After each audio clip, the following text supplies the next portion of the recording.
On today's show, Alperen Sengun versus Nikola Jokic, EuroBasket showdown, plus the Clippers allegedly paid Kawhi Leonard under the table. It's all coming up right here at Locked On NBA. When that final buzzer rings, you know it's time for Locked On NBA Game Night. All the post-game reactions to every game across the league, every single night, with insights only the hosts at Locked On can provide. It's the true NBA fans' one stop for all the action. Every game, every night. It's Locked On NBA Game Night. Tipping off now. What is up, and welcome to another edition of Locked On NBA. I'm your host, Jackson Gatlin, also host of Locked On Rockets right here on the Locked On Podcast Network, your team every single day. And joining me is my partner in crime, the host of Locked On Heat, David Ramil. David, is Locked On paying you under the table? Oh, I wish. I can't discuss that. I will either confirm nor deny my involvement in any kind of shady tree arboreal related services. I don't even know what it was that they were providing there, but you know what? I'm not involved. At least I don't think so. All right. Well, somebody may have been involved in some shady dealings. One Kawhi Leonard and the LA Clippers. We'll talk about that a little bit more later on in our show. We're also going to get to the epic European showdown between Alperen Sengun and Nikola Jokic in EuroBasket. Turkey and Serbia, the two undefeated teams going head to head. We'll talk about that monster clash and so much more on today's show. First, I want to let you know that today's episode is brought to you by FanDuel. Football season is closer than you think. And right now, new customers can bet just $5, $5 only. And if your bet wins, you'll get $300 in bonus bets. Download the FanDuel app right now or head to FanDuel.com to get started. And where we're going to get started here, David, is the ridiculous matchup that took place between Turkey and Serbia in EuroBasket. Two undefeated teams going head to head to claim the best spot in their division, their group, going into the knockout round of the EuroBasket tournament. And Serbia have been the overwhelming favorites. In fact, literally a week ago, you and I did this show, and one of our prompts was, can anybody stop Serbia? And we got that answer today because Turkey have found a way to stop Serbia, and they did it behind a monster game from Alperen Sengun, who was nothing short of spectacular. He played like a superstar in this game. 28 points, 13 rebounds, 8 assists, had a steal, was a +9 in his 28 minutes on the floor, and he legitimately outplayed Nikola Jokic in this game, who posted a stat line, still an incredible stat line, of 22 points, 9 rebounds, 4 assists, and 3 steals. What's your takeaway from this? Well, I'll say, first of all, I want to give you credit. I think you picked Turkey as one of the teams that could possibly challenge Serbia. So you did say that last week, if I'm not mistaken. And clearly, they looked like they were a very well put together team, and Sengun had a monster game. I don't know. I've seen some different takes on the game that maybe Serbia didn't really manage things very well towards the end of the game, but I think that really takes away from Turkey's overall dominant level of play, and Sengun having big moments down the stretch too, because I think that's really what I saw in that game, was just Sengun really stepping up and becoming an incredible all-around type player. I know you've witnessed the development up close, so you can speak on it a lot better than I can. But I mean, clearly he's a star on the rise. Maybe not quite established in terms of casual NBA fans, but in the international stage, certainly somebody that's getting the recognition he deserves. And I think also at the NBA level, people recognizing that that game has been flourishing for a while in Houston and is going to continue to grow leaps and bounds. One really impressive thing about this game was not only just the way that Sengun really turned on, the scoring, especially in the second half. He was really facilitating at a high level in the first half of the game, but it was literally the final defensive possession of the game. Alperen Sengun got a game-sealing steal on Serbia's final offensive possession with a chance to tie things up and maybe force an overtime opportunity. And Sengun, that's who he has grown into. He came in and the book on him was kind of like, okay, great. He's, got the, these offensive chops. He's a, flashy playmaker. Can he get to a place where he's passable defensively? And he has far exceeded that bar. He is now a legitimate plus level defender. The only reason the Rockets defensive schemes worked against the Warriors as well as they did in their 7-game series this past playoffs was because of Sengun's versatility on the defensive side of the basketball. And you couple that with just how incredible he has grown into the player that he's growing into offensively. The only player in the NBA last season that was double teamed more than Alperen Sengun was the guy that he just outplayed in this game, Nikola Jokic. David, I'm going to say it right now. I was pumping the brakes. I was trying to calm myself down. Oh no. But through 4 EuroBasket, we are witnessing in real time the birth of the next big European superstar. I'm saying it right now. Alperen Sengun is that guy. He is going to be in the same conversation as Jokic, Giannis, and Luka. He's knocking on the door right now. He's a potential MVP type player. You really think he has top 5 potential in the NBA? He would have been in the MVP conversation just this past season if his efficiency around the rim hadn't taken a complete nosedive.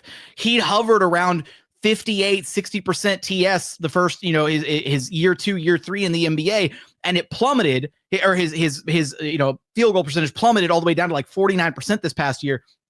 If that hadn't happened, and if he had stayed at about the same percentage, he would have averaged this past season anywhere from 24 to 25 points a night with double-digit rebounds, with 5 assists per game on the number 2 seed in the Western Conference, on a top 5 defense. How is that not a potential top 5 player in the NBA? It is.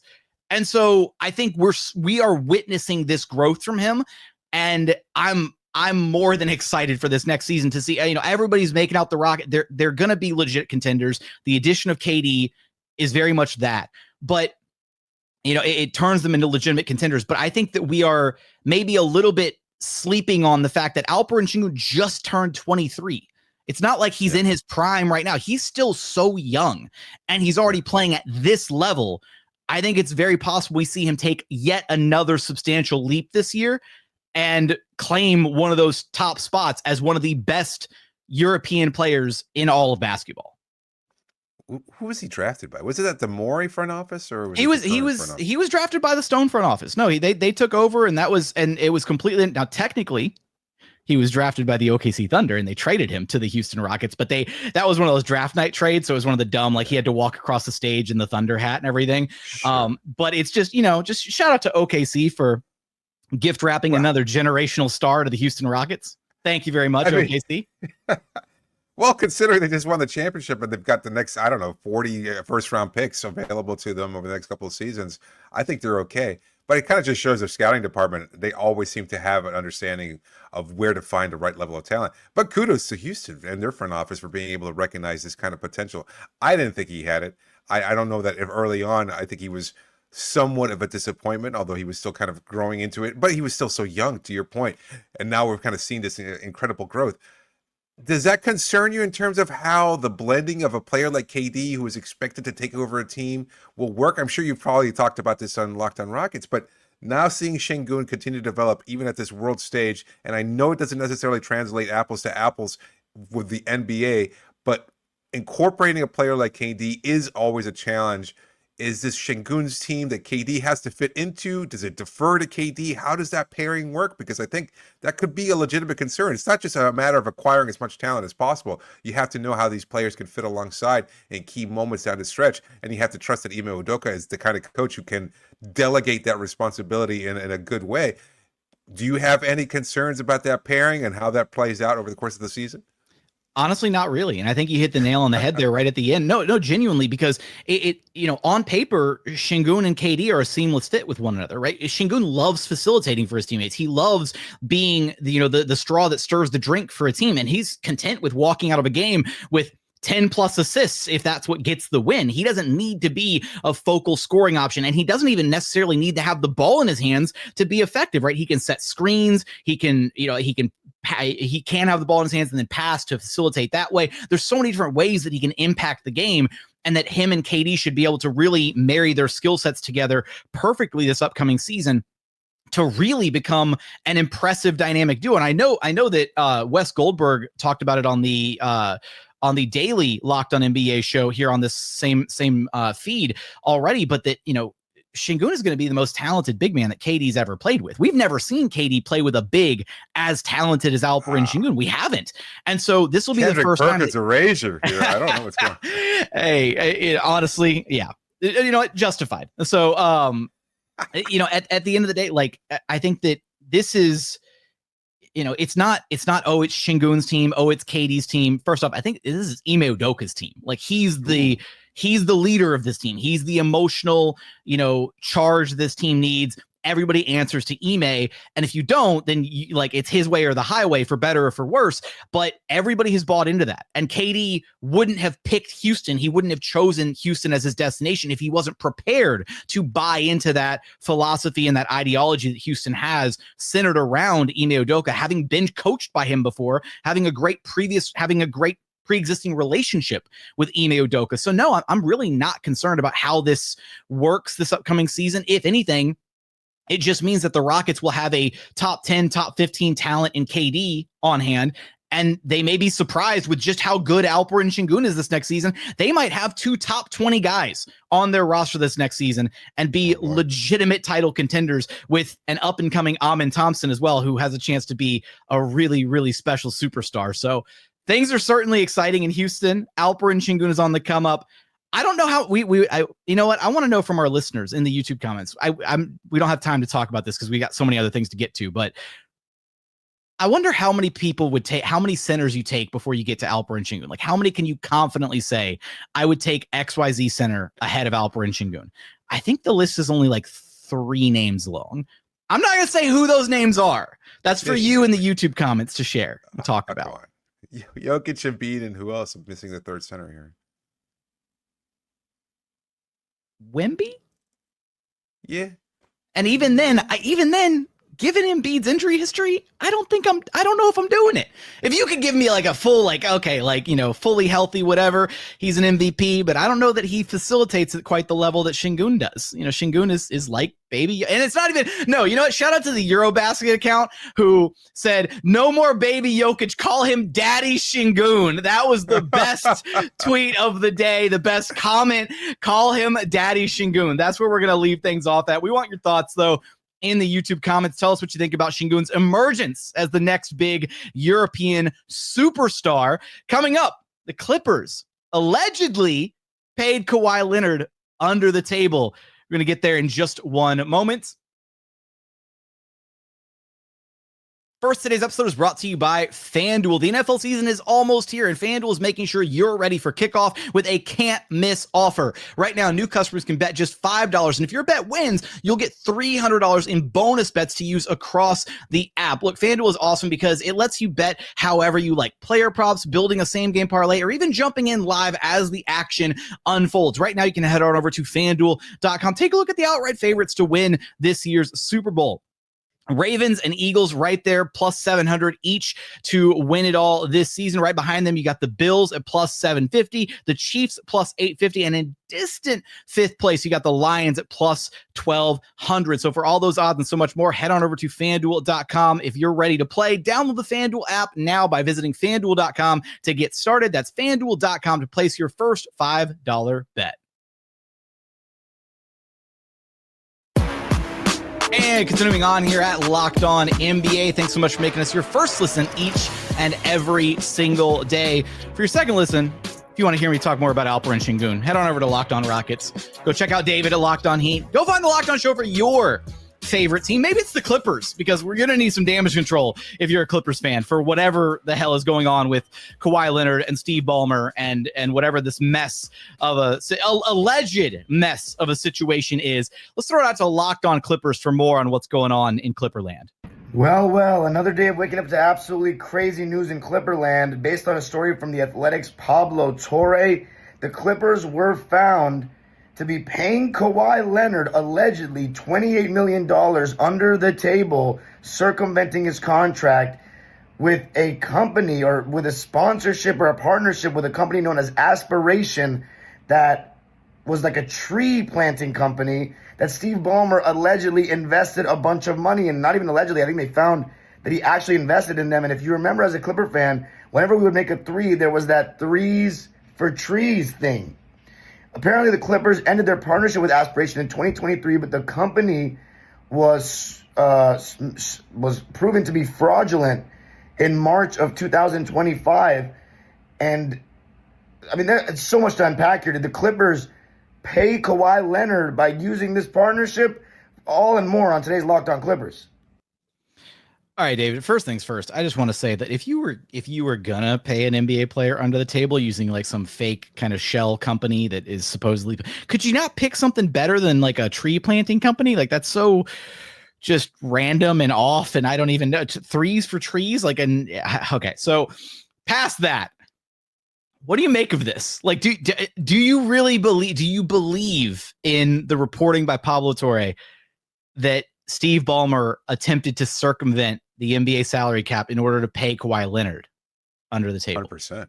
100%. I think Torre's reporting was pretty sound. He laid out a pretty solid case. He did show not just paperwork, but also spoke to people who testified, or at least went on the record to say that it was purposefully to circumvent paying him under the salary cap. So I think this is a disaster for the Clippers. I think this is going to be, I don't know how it's going to impact their on-court product this season, although I would imagine not well. I think that shadow hovering over this team will kind of really derail what should have been a very positive season for them. I mean, we did our power rankings of the Western Conference. I thought they were a top 3 team in the West.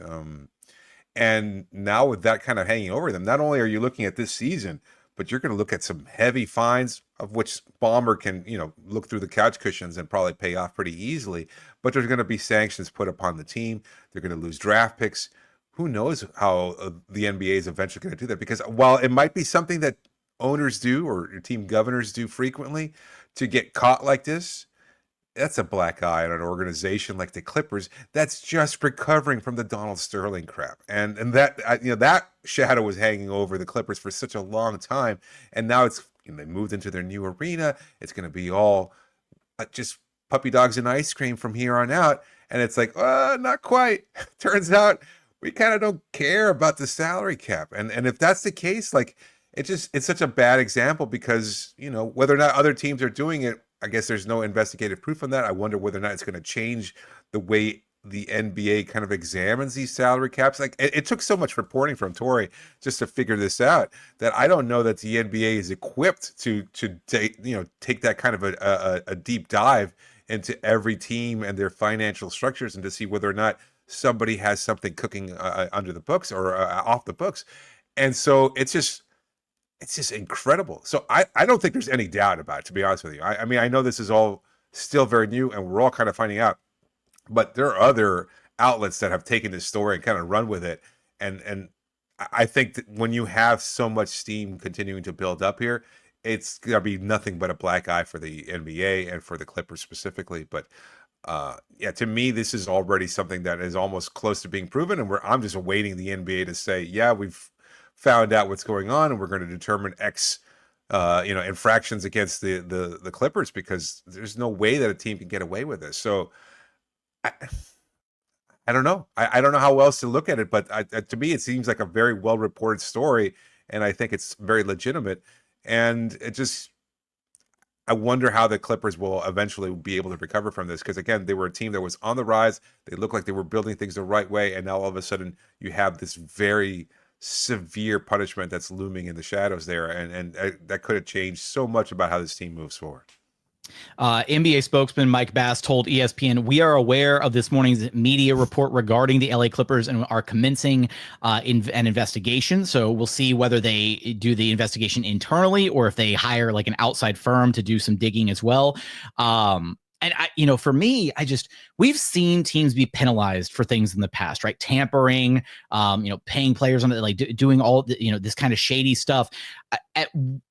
To what degree, though, is a fair punishment? If you're the NBA and you're looking at the Clippers, do you first off, the Clippers don't even own their own draft picks for like who knows for however long as a result of the original Paul George trade. So I think they're only just now getting back some of the control of some of their future draft capital, like in like the early 2030s. So do you Do you make them forego other future draft picks even further out than the 7 years that that each team has access to? Do you freeze their picks? Do you suspend Kawhi Leonard? Like, how do you navigate this situation? And ultimately, the NBA has to be able to send a message, right, that this is unacceptable. And you mentioned early when you were, in your thoughts on this, that it probably happens more often than we are aware of, with players being paid under the table or being given, quote unquote gifts by owners or organizations, maybe trying to give us a little bit of a break on the salary cap and we'll buy you like a nice thing, whatever's on the side. Maybe it doesn't happen as often as we think it does, but at the end of the day, the NBA has to be able to at least dictate publicly, hey, this is not cool. You cannot do this, especially when it's a player of the stature of Kawhi Leonard, right? An NBA star. You can't get around that. And $28 million is not chump change. That's a lot of money to start. That's basically half of a max salary contract, right? And that's maybe it's a kickback from when Kawhi originally signed with the Clippers, or, his extension. Maybe he gave a little bit of money back, whatever it is. I really am very curious to see how the NBA ultimately, what type of a punishment they dole out to the Clippers. This isn't like buying a house on the side to help, deflect some of the costs here. It's like, I know you were going to buy a $5 million house. We'll take care of that for you. Or Mickey Harrison taking players out on Carnival cruises or anything like that. This isn't what that situation is. This is a player who created basically a fake business to receive this amount of money. And that Steve Ballmer basically had the same thing along with other sports agencies. Like the Boston Red Sox were one of the same potential financial financiers of this fake company. And I wonder how deep it goes. Are there other teams across other sports that might be using this front to pay their players against the salary cap or off the books? And it just seems like there was so much involvement here, so much obviously trying to just, again, this isn't like, oh, who's going to investigate every player, whether or not they got a new car or a new house or something like that a team might be paying for, which I'm sure does happen. And to me, again, it's like you've got 450 players in the league. You can't really dig that deep into all of them, and it probably doesn't matter. If a billionaire wants to buy a millionaire a house or a car to make them happy and have them sign with a team, so be it. Is that a way of circumventing the cap? Absolutely. And yet it's really not that big a deal. This is completely different. This is a huge chunk of money that Ballmer was kind of skirting away from the books and saying, you know what, we'll pay you this way. For a fake company that he created, for a company that eventually went bankrupt, his own company, to pay Kawhi's fake company. I don't know how the league could do anything but crash down on it. And to your point, whether or not other teams are doing this, you have to set an example. To me, I would go so far as to say maybe, and I think this is realistic, a year-long suspension of Kawhi Leonard because he knowingly and consciously accepted this deal. I don't see how you could do it otherwise. If not voiding the contract altogether, what's the point of having a contract in place if you're going to get an extra $30 million on the side anyway? Like, it just feels like you have to be able to do something. And this isn't like any hatred towards the Clippers or Ballmer or anything like this. Personally, I don't care which money goes where. I think the whole salary cap is stupid to begin with. It's just the fact that you just take this and say, you know what? I'm going to totally disregard the rules, and you know how the league loves that. And despite the rules being in place, you're going to say, you know what, I'm above those rules. I'm going to do this anyway and go through this really detailed, sketchy route to pay this guy $30 million. I mean, I don't know how the league could allow that to happen, and they're going to come crashing down hard. That would be my guess, just based on what we've seen throughout NBA history. They cannot allow this to happen. They want to make a statement, and it's going to cost the Clippers significantly. The NBA, they can't look like pushovers, right? They've got to come back with a uniform front and basically say, we cannot tolerate this from any of the organizations here. You got caught red-handed. Maybe other teams do it. Maybe other teams have done it worse. But the Clippers were the ones that got caught, and they're going to be the ones receiving some kind of a punishment. We want to know what would be an appropriate punishment for Kawhi Leonard and the Clippers from the NBA for this whole situation. Let us know your thoughts in the comments. Coming up, the Mavs extend PJ Washington. Is it a mistake, given their logjam at the forward spot? Plus, a new All-Star Game format. Again, let's maybe not get our hopes up. We're going to get there in just one moment.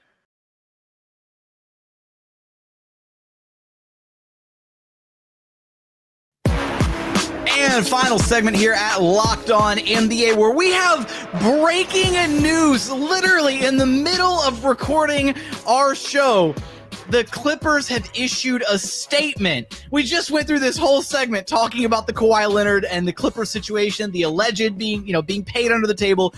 Here is the statement issued by the Clippers organization about this alleged, situation. It's a long statement. I'm going to read through it. Here we go. Neither the Clippers nor Steve Ballmer circumvented the salary cap. The notion that Steve invested in Aspiration in order to funnel money to Kawhi Leonard is absurd. Steve invested because Aspiration's co-founders presented themselves as committed to doing right by their customers while protecting the environment. After a long campaign of market manipulation, which defrauded not only Steve, but numerous other investors and sports teams, Aspiration filed for bankruptcy. Its co-founder, Joseph Sandberg, recently pleaded guilty to a $243 million fraud. Neither Steve nor the Clippers had knowledge of any improper activity by Aspiration or its co-founder until after the government initiated its investigation. Aspiration was a team sponsor for the 2021, 2022, and 2022-2023 seasons before defaulting on its contract. There is nothing unusual or untoward about team sponsors doing endorsement deals with players on the same team. Neither Steve nor the Clippers organization had any oversight of Kawhi's independent endorsement agreement with Aspiration. To say otherwise is flat out wrong. The Clippers take NBA compliance extremely seriously, fully respect the league's rules, and welcome its investigation related to Aspiration. The Clippers will also continue to cooperate with law enforcement in its investigation into Aspiration's blatantly fraudulent activity. All right, David, that was a mouthful. Your thoughts? Pretty strong stance from them. Does it change your perception with how strongly they came out against it? I guess I didn't know necessarily the details regarding the Aspiration company, its co-founder. So it does seem like there's an air of legitimacy towards that challenge. But it also does not change Kawhi Leonard's involvement. I mean, I think that's the part that they kind of overlook, is that it just doesn't mention the fact. They kind of glossed past it, where it was like, yeah, like players have, sponsorship deal. But like, okay, I'm sorry, a tree planting company that like is trying to better the environment is going to shell out $28 million for Kawhi Leonard to basically do like a no-show. Like Kawhi didn't do anything for the company. Like that's the thing, right? Like if he had been like out at like, community events, and if there was like, B-roll footage of Kawhi Leonard like out there digging up, dirt with the claw and planting trees or something, that'd be one thing. That doesn't exist. He didn't do anything with this company. Right. There was no endorsement of anything, any service or any tree planting. That would have been hilarious, though. I would just imagine, as dry a personality as Kawhi has, at least on camera some of the times, just imagine him with like a hard hat and a shovel and one of those orange vests out there, talking about how much he loves planting trees and loves. I could just see Kawhi like it just in a very candid interview. I love ficuses, like just, they're my favorite tree. Just. Oh man, this situation's a mess. I honestly, you would expect the Clippers to come out strong against this, regardless of whether they're guilty or not. I don't know that this makes me lean one way or the other. So much of the evidence, though, that has been presented that Pablo Torre dug up looked solid, though. Like the reporting was solid. It's really tough to imagine again, a situation. Now, again, it's not crazy, different companies come out and they seek sponsorship agreements with players and stuff, and you hear about different players signing like endorsement deals with Nike or Adidas, shoe companies, like all that kind of stuff. But those are the companies that are centered on sports, right? They rake in millions and millions of dollars, if not billions of dollars a year, right? So they kind of have the money to shell out, and they need athletes to sport their apparel and stuff. The idea that a tree planting company that is like, I don't even know if it was being operated as a nonprofit. Like how are they making money is what I want to know, right? Like, are they just operating off of, good faith investments from like kind-hearted individuals like a Steve Ballmer? And then they're taking all that donation money that they're accruing and being like, Kawhi Leonard, would you please take this $28 million and come plant some ficuses for us? And then he's just like, nah, I'm good. it reeks. It does not pass the smell test, David. That's where I'm at with this. No, you're absolutely right. Ficuses. I'm going to be thinking about ficuses all day now. Thanks a lot. No, nothing about this seems on the up and up. You respect a team like the Clippers for, again, kind of taking the lead on this. It's been, I guess, the story broke early this morning. So given West Coast time, they woke up. Like the Clippers front office woke up to this news, basically saying, "Oh, you guys did something really shady." It took them a few hours to come up with something. I guess the ficuses were on fire when they woke up, David. So I imagine a few lawyers probably got a few calls early in the morning saying, "We got to get on this. How do we respond?" And then they carefully crafted the statement. So you know what? It makes a lot of sense, but the NBA is going to do their due diligence. And again, like I said earlier, I think they can't afford to let these things go, just go on. Like they have to be able to put this back down and do so loudly, because that's just what the league does. They crack down on these kinds of things, whether it's an individual player who may have been gambling or an organization that circumvents the salary cap. Under Adam Silver's watch, this is completely different. They're going to deal with some kind of harsh penalty here. But yeah, you have to wonder whether or not they do dig up something that either supports or refutes the Clippers statement there, because I mean that was a very strongly worded statement, despite the fact that they kind of overlook Kawhi Leonard's involvement in the whole process. All right, we still want your does the statement from the Clippers change your opinion of whether or not the Clippers and Kawhi and Steve Ballmer are guilty of some shady dealings? We want your thoughts in our YouTube comments. Come hang out with us, talk about it, share your thoughts. Really quickly here at the end, David, we didn't get to talk about PJ Washington. If you want to hear about PJ Washington's extension, go check out Locked On Maps with Nick and Isaac. They're all awesome.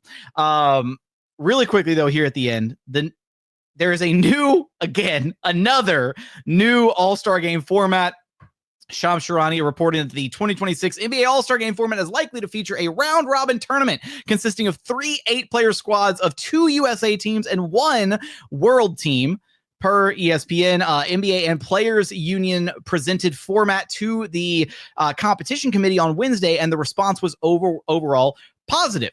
How do you feel about this, David? I know we're not holding our breath for like a great All-Star Game revamp. Here we are again, trying something.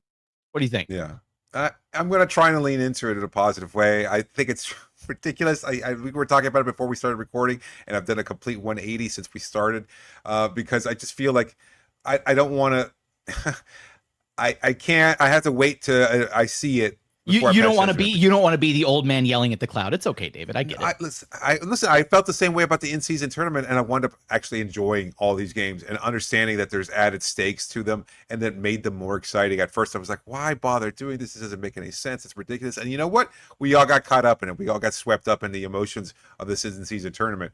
And I wonder whether or not this might make it more exciting, because I was also kind of upset about the whole Ilham ending, and then I was there covering the game, and it was like, you know what? That was actually pretty fun. That was really exciting to watch in person. And so to me, I feel like maybe this is an attempt, though, a recognition that it just hasn't been working. If you're you can't make these changes too regularly, though. At some point, you just go, you know what? I don't even care anymore. Just you've made all these changes. I think we've had 3 different versions or 4 different versions of the All-Star Game over the last 4 years. It's just too much. And you get desensitized to the idea of changing it. You've got to either let it play out and hope they buy in, or just kind of figure it out and just say, you know what, we're going to scrap everything and go back to the way it was originally and not worry too much about it. Because ultimately, the All-Star Game isn't even about watching it on TV or the enjoyment. It's about the fans that attend, because you and I have both covered All-Star Games, and you see families that love the event. They love everything tied to the All-Star Game. It's about seeing all your favorite players all in one place. It doesn't matter if the game is good or interesting or making it more challenging or any of that stuff. It's just supposed to be a fun weekend for the kids and the families that get to see this and participate in all these All-Star events. So if they think it's going to help in that regard, who am I to complain about it? My biggest gripe is that they still have left it as 24 total All-Stars, because you get 3 8-player squads. So that's a total of 24 names. How in today's, in the calendar year 2025, are we still only getting 12 All-Stars essentially from each conference? And that begs the other question: how the hell are they going to split this up?